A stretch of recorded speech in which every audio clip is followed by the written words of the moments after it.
వివేకానంద రెడ్డి హత్య కేసులో నిందితుడైన దేవిరెడ్డి శివశంకర్ రెడ్డి కుటుంబం పులివెందుల నియోజకవర్గంలో లింగాల మండలం దొండవాగులో 30 ఎకరాల ప్రభుత్వ భూములను కబ్జా చేసింది.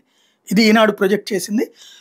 వైకాపా ప్రభుత్వ హయాంలో రెవెన్యూ యంత్రాంగాన్ని గుప్పిట పెట్టుకుని పేదల పేరుతో పట్టాలు తీసుకున్నట్టు చూపి వెబ్ ల్యాండ్లోకి ఎక్కించుకున్నారు. ఎకరా 20 లక్షలు చొప్పున మొత్తం 30 ఎకరాల విలువ ప్రస్తుతం 6 కోట్లు ఉంటుంది. ఇదే ప్రాంతంలో మరో 23.15 ఎకరాల భూమిని కూడా సబ్ డివిజన్ చేసి బినామీ పేర్లతో వెబ్ ల్యాండ్లోకి ఎక్కించారు. అది కూడా వీళ్ళకి సంబంధించిన వ్యక్తులదే అనే ఆరోపణలు వినిపిస్తున్నాయి. అంటే మొత్తం 53 ఎకరాల ప్రభుత్వ భూమి వాళ్ళ చేతుల్లోకి వెళ్ళిపోయింది. వాటి ప్రస్తుత విలువ 10 కోట్ల పైమాటే. వాటిలో చీనీ తోటలు సాగు చేస్తున్నారు. ఇవన్నీ ఆక్రమణలని రెవెన్యూ శాఖ తేల్చింది.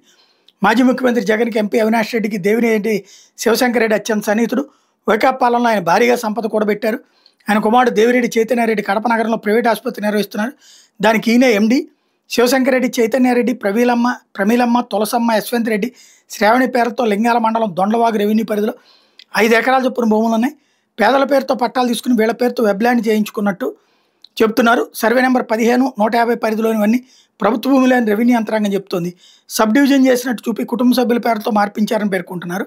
దేవిరెడ్డి కుటుంబం భూ ఆక్రమణలపై అందిన ఫిర్యాదు మేరకు జిల్లా కలెక్టర్ విచారణకు ఆదేశించారు. మండల రెవెన్యూ ఇన్స్పెక్టర్, మండల సర్వేయర్, గ్రామ రెవెన్యూ అధికారి ద్వారా తహసీల్దార్ వివరాలు తీసుకున్నారు.